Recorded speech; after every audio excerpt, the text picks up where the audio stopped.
Buenas. Después de la magnanimidad del Mahatma Gandhi, después del alma grande de este hombre que iluminó el siglo XX con su sabiduría y con su carácter, después que él le escribiera a Churchill diciéndole que mientras Inglaterra estuviera en su hora ciega, la India paraba la campaña de la independencia, y después que le escribiera una carta a Hitler en la cual le dijera que fue por él, que por las mismas armas que él hoy sometía al mundo, el mundo lo sometería a él. Después que todo esto está pasando, Inglaterra viviría la hora más aciaga de toda su historia y desarrollaría el comportamiento más heroico que pueblo alguno haya tenido. Es de las circunstancias más increíbles la manera como el pueblo inglés resistió esta embatida terrible de la historia y del destino.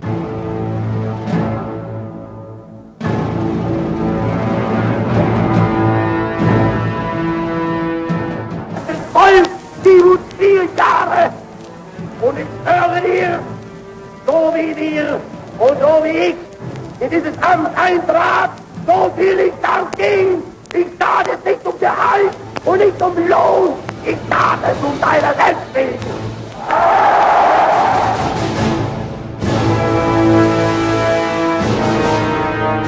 Hoy por hoy sabemos que Hitler estaba en el plan de la guerra, que era un tipo revanchista, que lo que quería era una guerra de aniquilación total, que su proyecto era demencial y tanático, que era la expresión más terrible que hemos visto del totalitarismo en el siglo XX. Pero eso no se sabía en ese momento.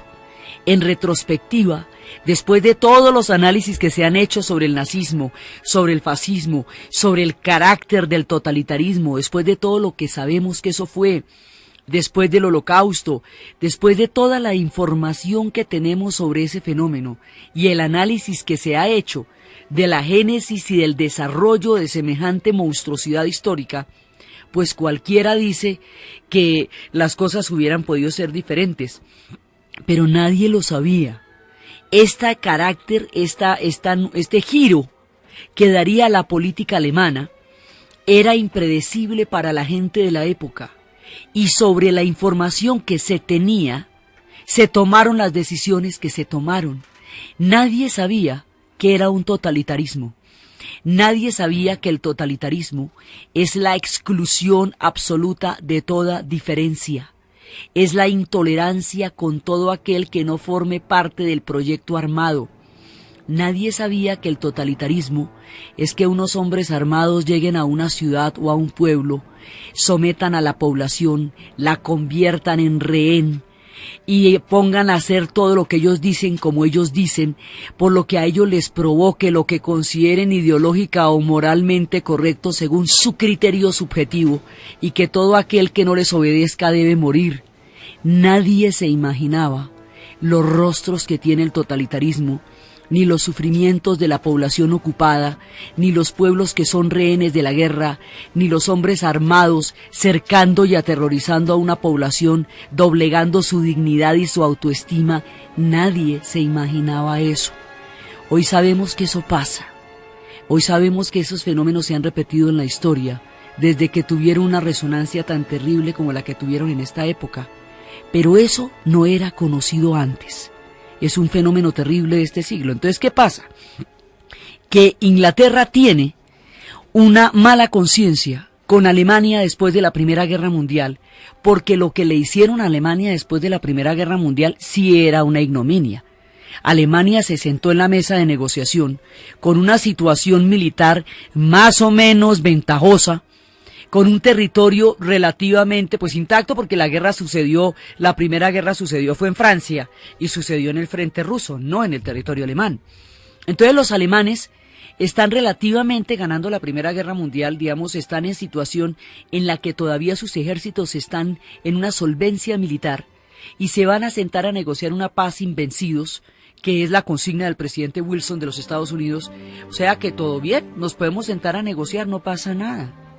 Se sientan a negociar y el plan de amnisticio se convierte en despedazar a Alemania, prohibirle ejércitos, ponerla a pagar toda la reconstrucción europea, hacerla perder más de la mitad de su territorio. Mejor dicho, ellos literalmente van por lana y salen trasquilados. Ellos no tienen ni idea de la que les esperaba en la negociación. Cuando se paran del Tratado de Versalles, ya no son nada. El pueblo alemán se siente traicionado por los civiles que aceptaron semejante armisticio en condiciones tan humillantes. Sienten que fueron vendidos por su propia clase dirigente y que fueron despedazados por el Tratado de Versalles. Y eso fue una injusticia que Alemania pagó de manera total, como si Alemania hubiera empezado la Primera Guerra Mundial. La Primera Guerra Mundial empezaron los austriacos, el Imperio Austrohúngaro. Entonces, la situación tan ignominiosa, la humillación a la que fue sometida Alemania, va a dar origen al nazismo. Pero lo que pasa es que los ingleses sintieron que ellos realmente habían participado de una gran injusticia, que fue Francia quien en realidad fue artífice de la desintegración alemana, de la postración, de la humillación de Alemania como pueblo. Alemania resultó maldita de ese tratado cuando lo que iba era firmar un amnisticio. Ahí le voltearon todos los términos. Esa situación de Versalles deja lista la Segunda Guerra Mundial. La segunda es una continuación de la primera. La primera quedó tan mal terminada que condujo a una hecatombe mucho peor. Entonces, los ingleses saben que ellos fueron partícipes de una gran injusticia y sienten una mala conciencia con Alemania. Y por eso tratan de ser justos con Alemania cuando no lo fueron en el Tratado de Versalles después de la Primera Guerra Mundial. Entonces la estrategia de los ingleses con Alemania es la de darle cierta ventaja histórica porque consideran que la merecen, porque no le dieron ninguna oportunidad en el Tratado de Versalles. Por eso en la película Lo que queda del día, que es basada en una novela, cuando se están haciendo las negociaciones, el lord en cuya casa se producen las negociaciones trata de favorecer a Alemania porque él tenía un amigo que era alemán y que le había dicho que iban a ser amigos pasara lo que pasara, y las condiciones de la Alemania de la posguerra, de la Primera Guerra Mundial, fueron tan terribles que el amigo se le suicidó, y él sintió que Inglaterra tenía una responsabilidad muy grande en esa adversidad de los alemanes.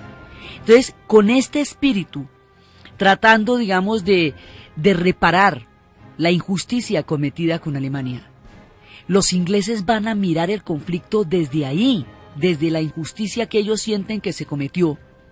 Los ingleses le tienen horror a una segunda guerra, y todos los europeos, porque lo que acaban de vivir era una pasadez. Toda la crema de la nobleza británica murió en la Primera Guerra Mundial. Inglaterra quedó moralmente muy lastimada de la Primera Guerra Mundial. Nadie quiere otra guerra, nadie la quiere. Y van a tratar de evitarla, y de evitarla, y de evitarla. Y van a tratar de negociar, y van a tratar de hacer la paz. Y ellos negocian con los alemanes del nazismo como si estuvieran hablando con los alemanes que fueron postrados en Versalles. Resulta que los alemanes del nazismo no son los mismos que estaban postrados en Versalles. Los de Versalles era el ejército prusiano, los de Versalles era el pueblo alemán del recién formado Estado alemán.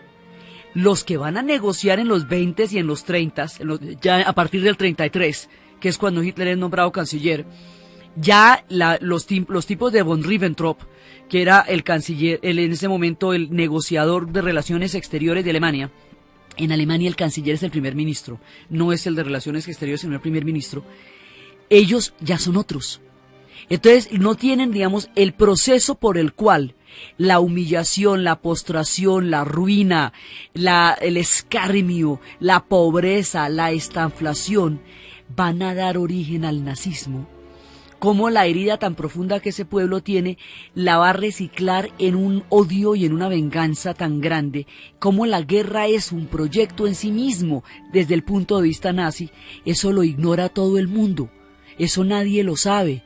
Y cómo al asesinar a los espartaquistas y al perder el socialismo la posibilidad de ser una alternativa política para Alemania, será el nazismo y no el socialismo el destino de Alemania y de Europa. Entonces nadie veía eso. el nazismo, como tenía tantos puntos en comunes en términos de doctrina social y de beneficios para los trabajadores, incluso parecía un discurso progresista a primera vista. Hubo intelectuales que se sintieron identificados con ello. Digamos, no había sacado las uñas y nadie se imaginaba para dónde iba el agua al molino. Entonces ellos negocian de acuerdo con lo que se imaginan. Y bueno, Alemania, que estaba haciendo armamentos, le habían prohibido armamentos, ejércitos, todo, dice, bueno, pero también tienen derechos, que les quitaron todo. Y resulta que el único, digamos, Chamberlain carga con la pesada, con el pesado problema histórico de haber dilatado cualquier confrontación con Alemania hasta el punto en que en ese momento la guerra se hizo inevitable, pero las condiciones fueron muy, muy desfavorables para Inglaterra. Chamberlain piensa que a Hitler lo puede apaciguar como un tigre al que usted le da un pedazo de carne para que se lo coma y que comiéndose el pedazo de carne no lo va a atacar a usted. Entonces cuando Hitler se anexa Austria, ellos no dicen nada. Cuando Hitler se anexa todos los demás territorios, bueno, esos eran los territorios de Alemania. Cuando Hitler va para Checoslovaquia, entonces ahí en ese momento cometen un error gravísimo, pero ya le digo, la historia se escribe en replay y eso es facilito saber después. Entonces resulta que le entregan a Checoslovaquia, es decir, los Sudetes, que son los territorios, los enclaves alemanes en Checoslovaquia, se los entregan, y como ya los alemanes al anexarse a Austria ya estaban ahí en Hungría, se reparten Checoslovaquia entre Hungría y Alemania, que es yo con yo, porque Hungría estaba bajo la dominación alemana. En Europa hay territorios germanos y territorios eslavos y son comunes. Entonces a los germanos a veces les da que porque los eslavones están en todo su territorio les estorban, y a los eslavos a veces les da por lo mismo, que los hermanos, mucho hermano por ahí. Entonces a los germanos les da porque los eslavos les estorban en los territorios que tienen enclaves germanos, y uno de esos territorios son los Sudets. Entonces Checoslovaquia la entregan de la manera más ignominiosa. Ignominiosa significa una postal en la cual aparece floreado el mapa de Checoslovaquia y el alto mando alemán caminando por las calles de Praga. Eso es humillante. Y Chamberlain entrega a Checoslovaquia pensando que va a salvar Inglaterra. Y todo el tiempo pensando que va a salvar Inglaterra. El único tipo que por malicioso y por soberbio y por furioso entiende lo que está pasando es Churchill. Pero Churchill tiene el problema de que como es tan energúmeno y caza batallas con todo el mundo, nadie le cree en el único día en que tenía toda la razón. Cuando el tipo decía que el lobo venía, el lobo venía. Entonces, en ese momento él va advirtiendo, pero sus advertencias no son oídas. Chamberlain trata de pacificar la situación, insiste en los tratados, eso se conoce como el síndrome de Múnich. Y eso, Inglaterra responde a eso por la sensación que tiene de la Primera Guerra Mundial y por el desconocimiento completo que tiene de con quién está tratando ahora. Entonces ellos lo que tratan es de apaciguar la situación, y al apaciguar la situación no se arman, no hacen servicio militar obligatorio que en ese momento, es decir, no se preparan para una guerra con Alemania porque no creen que va a haber una guerra con Alemania. Alemania, mientras tanto, está pensando en lo mismo que piensa siempre, en cómo darle duro a Francia y en cómo darle duro a Rusia. Está pensando en eso y todavía no ha pensado muy bien qué hacer con Inglaterra. Con Rusia están de aliados, pero están pensando en el ataque. No sabe bien qué hacer con Inglaterra, y es Inglaterra la que le va a dar realmente las mayores dificultades en todo el proceso de la guerra.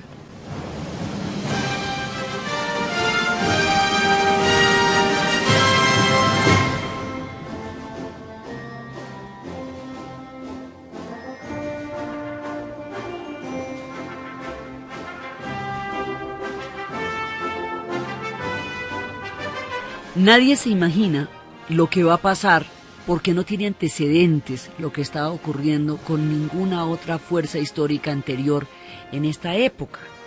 Entonces le entregan Checoslovaquia, Hitler desarrolla la guerra relámpago y en un año logra dominar a toda Europa con los tanques. Los tanques son fundamentalmente el arma alemana, y la aviación, la Luftwaffe, está para apoyar los tanques. Ella no es un arma en sí misma, sino un apoyo de los tanques.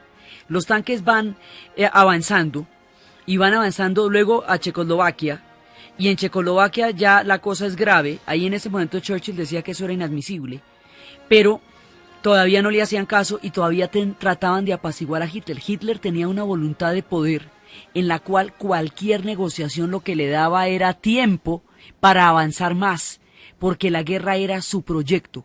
De eso se trataba el nazismo, y eso era lo que los demás no veían con la claridad con que hoy lo vemos de manera retrospectiva. Entonces va atacando y atacando y atacando, y de pronto pues va a atacar a Francia, y ataca a Francia como siempre, que significa por el flanco. Francia había puesto una fortaleza en toda la frontera con Alemania donde no entraban ni los malos pensamientos, que era la línea Maginot, eso hasta dragones había ahí.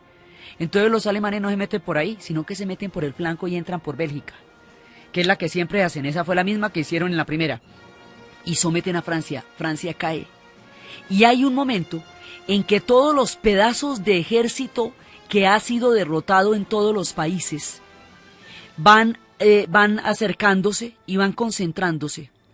Hay un momento gravísimo en que todo el mundo está en un momento dado en una situación desesperada, porque primero vienen todos los avances, y luego en el momento en que entran a Polonia, en el momento en que los nazis entran a Polonia, ahí, en ese momento, Inglaterra declara la guerra. Tiene que declarar la guerra porque ya, si a las 11 de la mañana no han retirado las tropas de Polonia, entonces Inglaterra le declara la guerra a Alemania.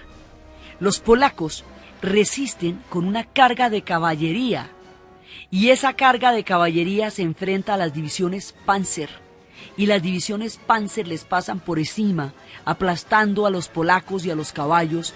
En un grito desesperado, poético y desgarrador, el pueblo polaco es destruido por el ejército alemán en una guerra entre caballería con tanques. Y en ese momento Inglaterra declara la guerra. Cuando Inglaterra declara la guerra, en ese momento el rey manda llamar a Churchill, que es el que hace rato está advirtiendo la cosa, le da plenos poderes. En ese momento produce una alianza, ordena una alianza entre todos los partidos políticos. Se va a gobernar con una coalición única. No puede haber oposición. Todo el mundo se une para lo mismo. El objetivo es uno solo. Inglaterra acaba de entrar en guerra. La hora más desesperada ha llegado. La guerra relámpago avanza. Si Inglaterra no resiste, nadie más lo va a hacer. Europa entera está postrada. Toda la responsabilidad de la Segunda Guerra Mundial va a cargarse sobre Inglaterra. De Inglaterra depende todo. Europa ha caído, Noruega ha caído, Bélgica, Holanda, Luxemburgo, Francia, Austria, Polonia, Checoslovaquia, todos han caído. Solo queda Inglaterra. Si Inglaterra no resiste, todo estará perdido. Toda la responsabilidad histórica cae sobre Inglaterra, y toda la responsabilidad de Inglaterra cae sobre Winston Churchill. Y en el momento en que el rey le da plenos poderes y le da toda la autonomía para salvar a Inglaterra de su hora aciaga, él dice las inmortales palabras: I have never promised anything but blood, tears, toil and sweat. Nunca les he prometido nada distinto de sangre, sudor, lágrimas. Nunca les he prometido nada diferente. Él cuenta que lo que está pasando es tan grave que él no promete sino un sacrificio gigantesco de un pueblo que tiene que vérselas con la hora más aciaga de la historia, y eso lo inmortaliza, y este tipo va a tener la talla de las circunstancias que se le confiaron en la historia, va a tener la grandeza para poder desarrollar lo que le tocó hacer. Él es consciente, y lo dice también en su discurso, de que Inglaterra tiene que pelear sola, pero no por ella sola. Él dice, nosotros sí, esta guerra la tenemos que librar solo nosotros, pero la libramos por todos los demás. La libramos por toda la gente, por toda la forma de civilización y libertad que conocemos. Y por primera vez ese discurso tan trillado sí era cierto. De verdad, ellos estaban peleando la libertad de toda Europa solitos, y eso nos lo dice Churchill. And now it has come to us to stand alone in the breach and face the worst that the tyrant's might and enmity can do. Bearing ourselves humbly before God, but conscious that we serve an unfolding purpose, we are ready to defend our native land against the invasion by which it is threatened. Ahora, en este destino, se nos ha confiado la responsabilidad de defendernos. Tenemos en esta ciaga hora, nosotros nos estamos enfrentando con una causa inquebrantable a una amenaza gigantesca. Humildemente nos hincamos ante Dios, pero sabemos que nuestra causa es inquebrantable y que debemos en este momento hacerle frente a una gran amenaza. En este momento, nosotros estamos peleando solos, pero no solamente por nosotros. No, en esta batalla estamos solos, pero no es solo por nosotros que peleamos, estamos peleando por toda la libertad de Europa, estamos peleando por el mundo como lo hemos visto. Estamos dispuestos a hacer frente a la invasión y a la amenaza. Y con estas palabras, Churchill entra y empieza toda su resistencia y empieza a decirle a la población todos los días, ¿qué está haciendo usted para ganar la guerra? Usted tiene que cultivar los jardines para que haya comida, tiene que apagar las luces de noche para cuando vengan los bombardeos, tiene que estar en los refugios a la hora y en el momento en que es. ¿Qué está haciendo usted para ganar la guerra? Y a cada uno de los ingleses le va a dar una asignación y cada uno de ellos le va a responder con el alma. Y toda la sociedad se organiza como un solo hombre.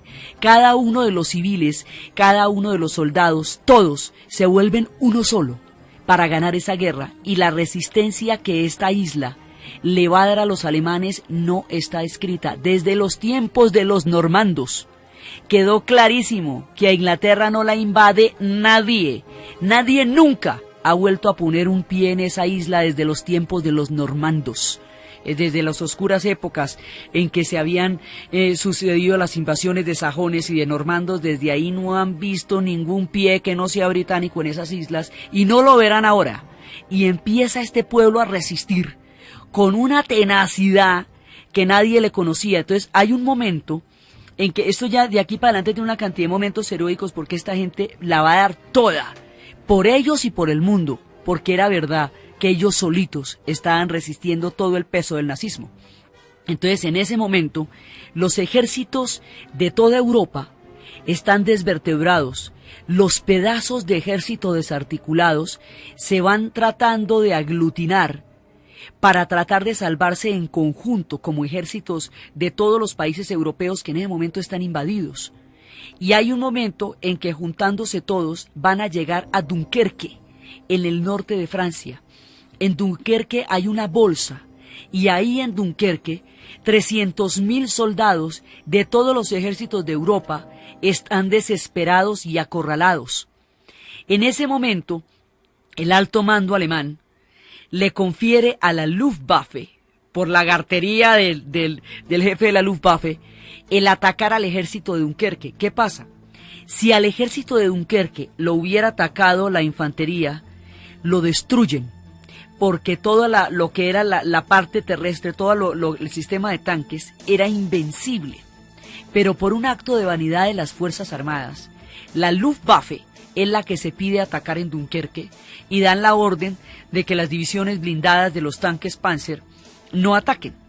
Entonces, no significa que el ataque de la Luftwaffe no sea una cosa terrible, significa que no es tan contundente como lo hubiera sido si se están movilizando las divisiones Panzer.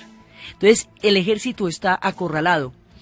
En el norte de Francia, en la bolsa de Dunkerque, tiene el mar por delante y la aviación alemana, la Luftwaffe, por encima.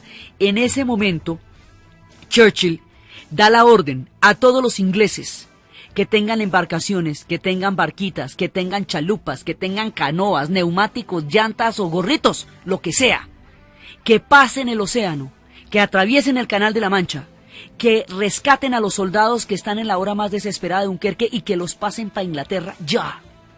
Y empiezan a hacer eso, y cada uno de estos civiles, el que tenga la chalupa, la barquita o el yate, debajo del fuego de la Luftwaffe, porque los están atacando, uno por uno de los civiles británicos salvan a 350.000 hombres atrapados en ese momento en Dunkerque. Y ese ejército es el que se puede recomponer para continuar la guerra en el momento más desesperado. Churchill dice que nunca tantos debieron tanto a tan pocos, y le expresa su orgullo al pueblo británico por el heroísmo con que salvaron a todo el ejército de Dunkerque, arriesgando sus propias vidas, sabiendo que ahí se jugaba todo. Y cuando están después de la bolsa de Dunkerque, cuando el ejército se va recomponiendo, viene la hora una de las horas más fuertes de todas. La idea de los alemanes era quebrar la aviación británica, la Royal Air Force, para facilitar una invasión de infantería a la isla. Lo primero que tenían que hacer era quebrar la aviación. Entonces Göring le dice a Hitler que eso el 10 de agosto se mete y que eso en 4 días tiene totalmente desmantelada la aviación británica y con eso se facilita la entrada a la isla. Y resulta que eso no va a pasar. En un principio los alemanes estaban bombardeando los aeropuertos y al bombardear los aeropuertos estaban dándole durísimo a la Royal Air Force, la Real Fuerza Aérea Británica, porque estaban impidiéndole las pistas. Pero, por un accidente, digamos por una pendejada de guerra, un avión suelta unas bombas sobre Berlín. No, digamos, no pasa mucho, pero eso exalta la soberbia de Hitler. Y Hitler ordena ya no los bombardeos sobre las pistas, que son los que militarmente debilitan, sino los bombardeos sobre la gente, sobre las ciudades. Y esto va a desatar la ira y el heroísmo del pueblo inglés.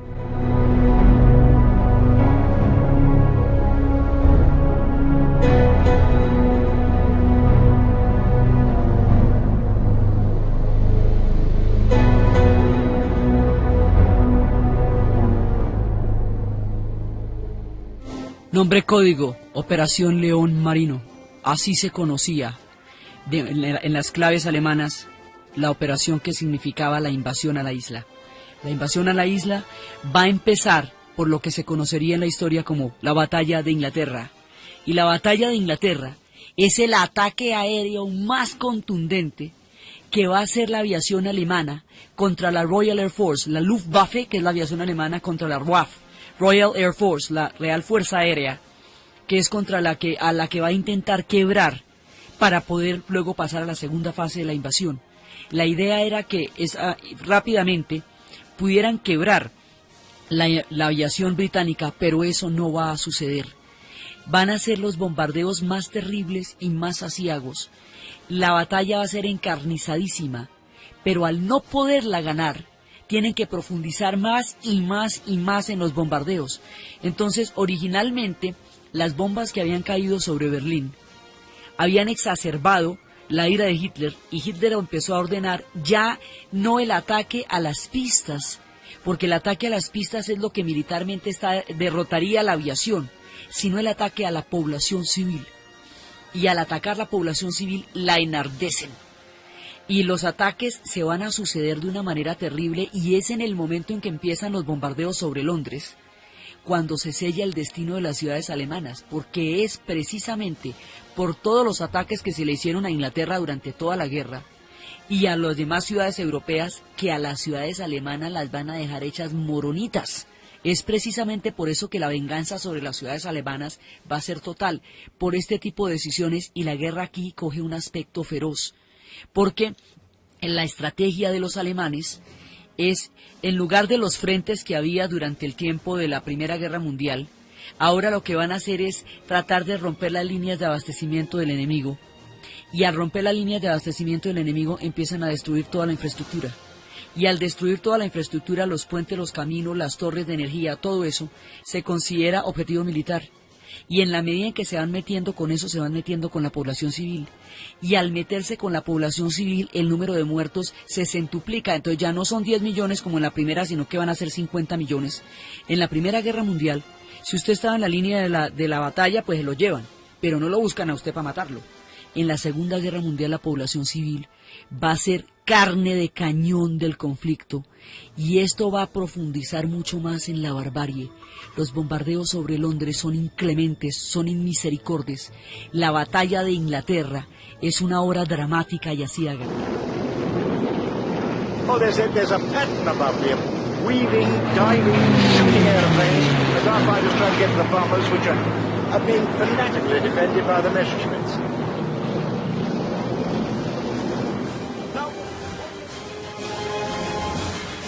Los pilotos ingleses, muchachitos con 20 horas, 36 horas de entrenamiento, llevan la resistencia más heroica en la batalla de Inglaterra.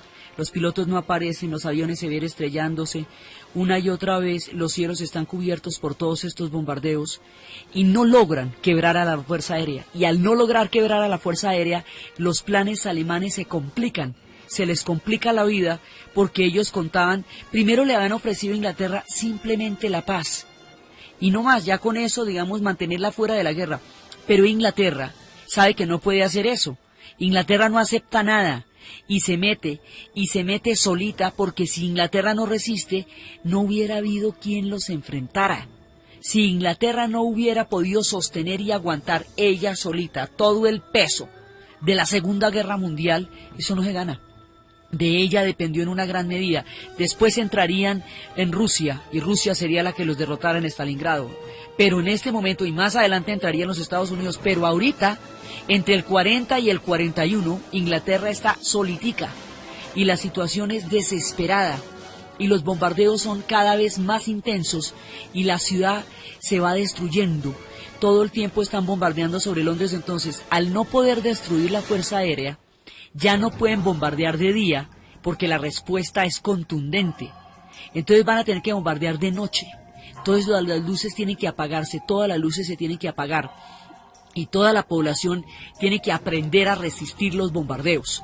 Entonces aprenden a resistir. Entonces en ese momento se va a volver un asunto de la resistencia. Es el único territorio que no ha sido invadido por los alemanes. La única emisora que puede transmitir lo que está pasando al resto de Europa es la BBC de Londres. La BBC de Londres se vuelve la radio de la resistencia. Las líneas de la vida, las líneas de la resistencia europea, consisten en recuperar los pilotos que caigan en territorio continental, sanarlos y mandarlos a Inglaterra, porque en esta modalidad de guerra los pilotos no son reemplazables.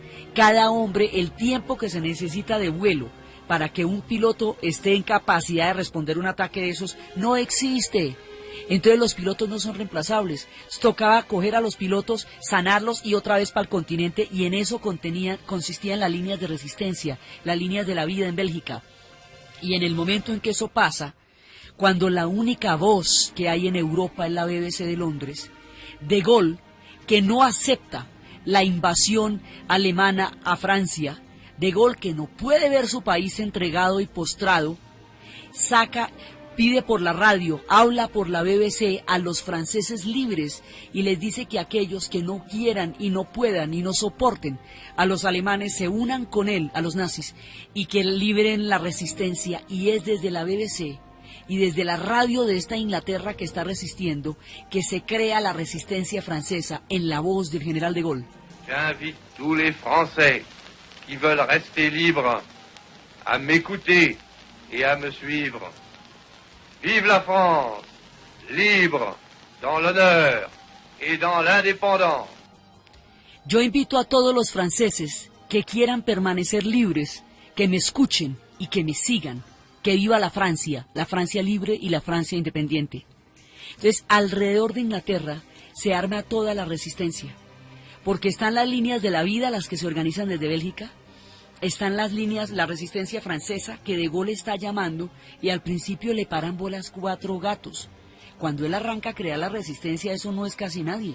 Eso es después que la gente se le va uniendo y que se logran armar las grandes redes.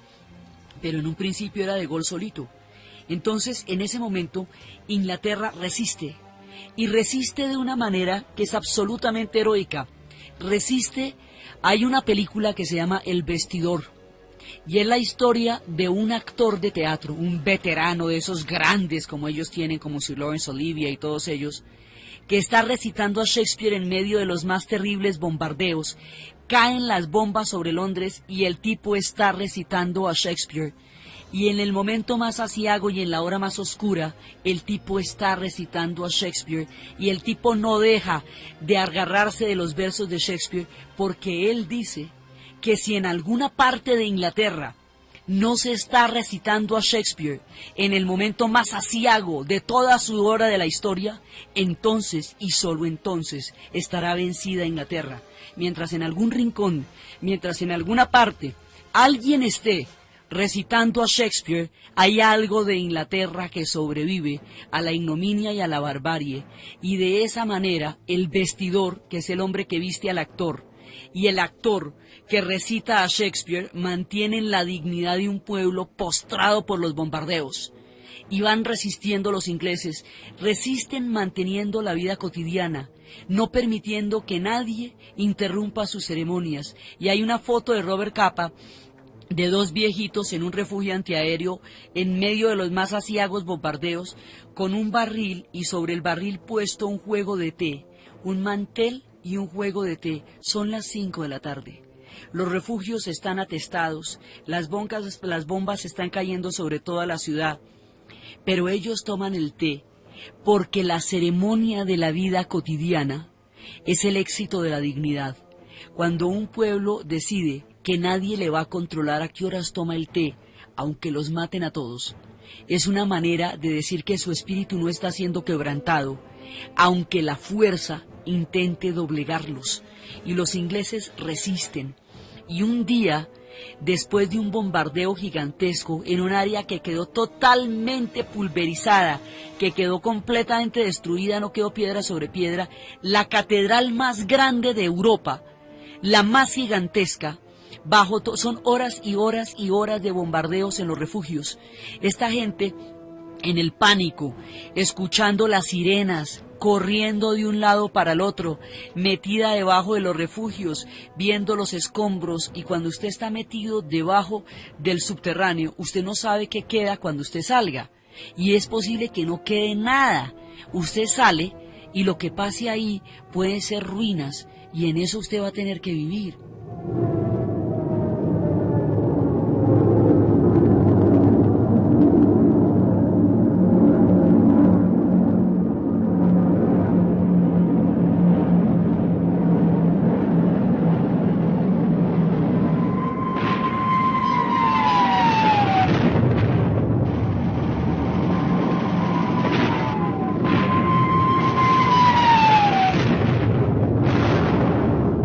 Después de 4 horas de bombardeos, cuando parece que no quedó piedra sobre piedra, usted sale del refugio, muerto del pánico, con los oídos atormentados por el ruido de las bombas y de las sirenas y de la caída de todo, esperando no encontrar nada.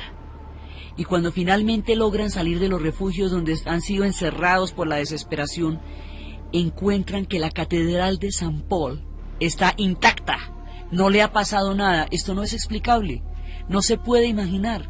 Todo alrededor de la catedral de San Paul quedó completamente destruido, quedó hecho polvo, pero la catedral de San Paul, que es gigantesca, sobrevivió. Entonces, y solo entonces, ellos entienden que va a haber futuro, que si la catedral de San Paul se salvó, es porque van a tener una segunda oportunidad, que la ciudad de Londres se va a salvar, esta ciudad de Londinium que para entonces ya tenía más de 1000 años y que había conocido todas las etapas de la historia, desde las épocas de los romanos hasta la revolución industrial pasando por los celtas, y que ahora pasaba su época más aciaga. Entonces comprenden que la ciudad de Londres se va a salvar y que ellos van a sobrevivir y que van a ganar la guerra, y que habrá un mañana, y que habrá un futuro, y que habrá un día para las generaciones siguientes. Y en ese momento, la catedral de San Paul se convierte en el símbolo de la esperanza de la ciudad, y hoy todos lo miran como el símbolo de la esperanza, y la miran como la confianza en el futuro que la ciudad sí tuvo, después de que había quedado intacta, en medio de la ruina del bombardeo más atroz, la catedral de San Paul en Londres. Entonces, esta gente sigue resistiendo, y una parte de la resistencia de los civiles. Los civiles resisten sembrando en los huertos, comportándose como tocan los bombardeos. Cada uno de ellos tiene una asignación, cada uno de ellos tiene una misión.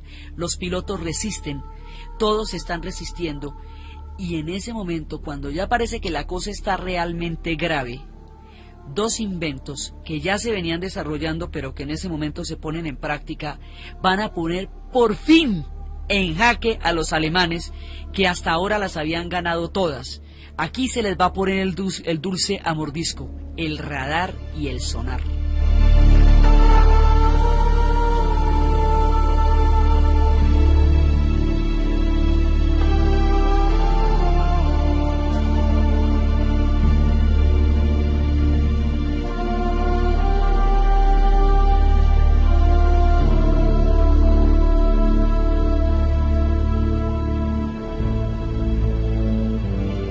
Basados en la sabiduría de los murciélagos que se desplazan por el sonido y por las ondas, empieza a desarrollarse el radar. Y después de que en 1941 todo había sido horror, empieza a suceder, bueno, primero ya es necesario, es absolutamente necesario que los Estados Unidos se metan en la guerra, porque si no, no hay cómo. Entonces, en la desesperación de Inglaterra, Roosevelt le decía a los norteamericanos: si a mi vecino se le está incendiando la casa, ¿por qué no le puedo prestar mi manguera? Y los norteamericanos se negaban a meterse en la guerra. Ellos no entendían para qué se iban a meter en eso. Y es por el bombardeo de Pearl Harbor que los norteamericanos entran en la guerra el 6 de diciembre de 1941. Pero Inglaterra ha resistido del 39 al 41, y especialmente todo el 40 y el 41, que es cuando fue atacada, solitica. Esa fue, digamos, su parte de la guerra. Su parte más importante de la guerra es resistir todo eso hasta que entren los norteamericanos. Cuando entran los norteamericanos, Inglaterra sigue peleando, pero ya hay alguien. Es que eso era muy tenaz cuando estaban ellos solitos. Entonces ahí empiezan a cambiarse la correlación de fuerzas, y después de que en el 41 ni una la veían, en el 42 empiezan a caer los aviones alemanes como moscas. Y la guerra de los submarinos, que es la más brava de todas, ese es el punto más destructivo de la guerra, empieza a hacerse cada vez más tensa. Los alemanes no entienden por qué les tumban los aviones y nadie los está viendo. No pueden entender eso. Y los submarinos empiezan a sentir un sonido angustioso, al cabo del cual empiezan a venir los torpedos. El radar y el sonar permiten localizar a los aviones en el cielo antes de que sean visibles y dan la posición en la cual se encuentran los submarinos. Los alemanes no tienen estos inventos. Saben que ese sonido está asociado a los torpedos, y la sensación de angustia, de claustrofobia, de estar usted metido como una sardina en latas en un submarino de esos, corriendo para un lado y para el otro para mantener el peso, bajando contra toda presión a riesgo de reventarse, tratando de huir del ruido de ser detectado por los sonares, es la cosa más angustiosa del mundo. Hay una película que se llama El barco, Das Boat, que cuenta precisamente esa angustia. Los ingleses empiezan a cambiar la correlación de fuerzas, ya tienen el radar y tienen el sonar, y con eso van ganando el dominio de los cielos y el dominio de los mares interiores, de los mares profundos, porque el sonar es el arma que va a lograr derrotar a los submarinos, y los submarinos son de las partes más terribles de la guerra. Entonces Inglaterra ya está en los Estados Unidos y ya hay radar y hay sonar. Eso ya de todas maneras es una ayuda muy grande. Es que al principio estaban ellos solitos y era muy duro. No es que se produzcan innovaciones tecnológicas, no es que la guerra traiga los progresos de las innovaciones tecnológicas, porque además, ¿qué tipo de progreso valdría la pena al costo de 50 millones de muertos? Pues muy caro el invento. Es que los inventos se ponen al servicio de la guerra en un momento dado, pero no es que la guerra lo genere. Entonces, sobre teorías que decían que en las guerras se habían desarrollado las sociedades, no, ahí no se desarrollan, involucionan. Entonces, el radar y el sonar los ayudan a aguantar, y mientras tanto hay un genio de los genios, un tipo que mezcla la ingeniería con la mecánica, con la física, con la electrónica y con la matemática, y va a ser una cosa para quedarse uno boquiabierto. Este tipo entiende que toda la matemática en última se puede reducir a sumas y a restas, que las sumas y las restas se pueden representar en un sistema binario de 1 y 0 solamente, que el 1 y el 0 como sistema binario pueden transmitirse en impulsos eléctricos que den las instrucciones pare o siga. Y usted puede manejar eso, pare o siga. Entonces, de la matemática pasa a los impulsos eléctricos, y de los impulsos eléctricos va a construir una máquina que sea capaz de jugar con las probabilidades. No todos los problemas son lógicos, pero los problemas que son lógicos tienen soluciones lógicas, y las soluciones lógicas están en el sistema binario. Y a través del sistema binario se pone a pensar que las claves son los alfabetos, y con los alfabetos no tiene sino un número determinado de letras, y que las combinaciones son un problema de ley de probabilidad. Utilizando la ley de probabilidad en el sistema binario, Alan Turing crea la máquina de Turing, Y la máquina de Turing es el computador, el ordenador que llaman. Es eso. Y se inventó para descifrar las claves alemanas. Entonces lo que este tipo hace es someter el alfabeto a probabilidades en miles de combinaciones que la mente humana no alcanza a hacer a esa velocidad y que no hay tiempo para ponerse a hacerla de otra manera. Crea una máquina que multiplica la capacidad de generar las diferentes probabilidades y a través de esa máquina se dedica a descifrar claves alemanas. Entonces, la máquina de Turing, después de la guerra esto va a dar que hacer y mucho tiempo después esto va a crear la tercera revolución tecnológica de la era moderna y serán ellos una vez más también los que van a traer esos mundos. El comienzo del computador es la máquina de Turing y se inventa para descifrar las claves alemanas y Turing después será parte del servicio de inteligencia. Entonces, este personaje es parte de todo lo que está pasando. Tienen el radar, tienen el sonar, tienen la máquina de Turing, tienen la aviación más poderosa, que cada vez se va haciendo más fuerte la aviación, tienen las redes de resistencias de los pilotos, con el apoyo de toda Europa para seguir mandando pilotos una y otra vez.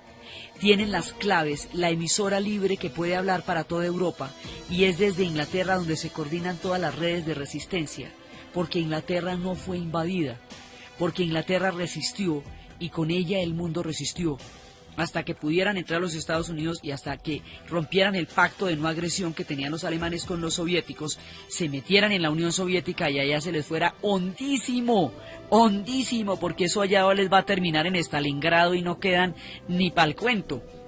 Pero mientras todo esto pasaba, solo Inglaterra resistía. Y Churchill animaba a la población con una vehemencia y mientras tanto las divisiones se van desplazando por toda Europa y van desplazándose por África del Norte y el general Montgomery se las va a ver con las Africa Corps y la guerra en el Pacífico en Birmania con el general Bill Slim y el escenario de la guerra va a estar metida Inglaterra. Inglaterra en un momento dado va a ser el epicentro, cuando estuvo sola después de la Guerra Relámpago. Después va a ser un punto de toque importantísimo. Ella definió la guerra en la medida en que resistió. La derrota final la van a hacer los soviéticos en Stalingrado y la van a hacer los Estados Unidos en Japón, con la bomba atómica. Pero el punto, el punto nodal que permitió que los alemanes no pudieran arrasar con toda Europa, que los nazis no pudieran arrasar con toda Europa sin ningún tipo de oposición, fue la heroica resistencia de los ingleses. En el año en que ellos solitos, el año y medio, en que ellos solitos resistieron todo el peso de la Segunda Guerra Mundial. Entonces, cuando están resistiendo todo el peso, después cuando la guerra va adquiriendo estos rumbos y los alemanes empiezan a declinar, el poderío alemán empieza a declinar, ya después cuando vienen las combinaciones que van a llevar al desembarco de Normandía, ya después vienen las conferencias de Yalta, y en las conferencias de Yalta, Churchill con Stalin y Roosevelt se sientan a pensar cómo va a ser el reparto del mundo después de la Segunda Guerra Mundial. Este reparto es bastante vulgar, los repartos siempre lo son, y Churchill le pasa una servilletica a Stalin en la cual le pregunta que si le parece que Polonia se la repartan al 90 para Rusia y al 10 para Inglaterra, mientras que Grecia al revés, al 90 para Inglaterra y al 10 para Rusia, y Stalin está de acuerdo. En la conferencia de Yalta, los tres que han hecho la guerra están haciendo el mundo de la posguerra y el mundo de la Guerra Fría se está empezando a crear, pero son los tres que han combatido juntos la Segunda Guerra Mundial y que han combatido juntos a los nazis. Lo curioso es que cuando la hora más aciaga de los ingleses está por terminar, cuando han salido adelante de los racionamientos, del pánico, de la barbarie, en ese momento llaman a elecciones, inmediatamente después de Yalta, llaman a elecciones a Churchill. Y Churchill pierde las elecciones. Esa no se la imaginó nunca. Los ingleses creen que el hombre que los salva de la guerra no será el que los gobierne en la paz, porque el gobierno en la paz requiere tolerancia, alianzas, requiere comprensión y requiere ser capaz de dar y entregar cosas que Churchill nunca hubiera hecho. Churchill es el guerrero, el león, el que enfrenta, el que gana, el hombre que salva a Inglaterra junto con todo el pueblo inglés de su mano. Pero no será el hombre que reconstruya la Inglaterra de la paz. El hombre que reconstruya la Inglaterra de la paz será Adler. Y una vez más pasa lo que en la primera también no es el que la enfrenta, el que luego organiza la posguerra. Los ingleses tienen esa política, los guerreros son para la guerra, en la paz se requieren otro tipo de personas. Churchill nunca termina de entender esto, la gloria lo cubre y pierde las elecciones, esa no se la imagina. Pero a él le deben todo el reconocimiento histórico que los ingleses sí le tienen, por haberlos organizado de una manera tan heroica para resistir todo el peso de la Segunda Guerra Mundial. Van llegando los tiempos de la Guerra Fría, y en materia de los espías y del servicio de inteligencia británico, ellos darán lecciones increíbles, porque los espías por excelencia son los ingleses. Su naturaleza, tampoco proclive a mostrar sentimientos, los hace fácilmente hombres que sean capaces de infiltrar las organizaciones más increíbles. Y el mundo de los espías, que se perfilaba en los bajos de la guerra, porque un momento en la Segunda Guerra, en que cuando llegaban los cohetes B-1 y los cohetes B-2, los B-1 todavía usted los veía, pero los B-2 no. Si usted oía un B-2 era porque no lo había matado, así, fácil. Entonces los B-2 no eran detectables, eran los cohetes teledirigidos alemanes que se estaban inventando por primera vez, y es la respuesta de los alemanes al radar. Entonces no hay cómo.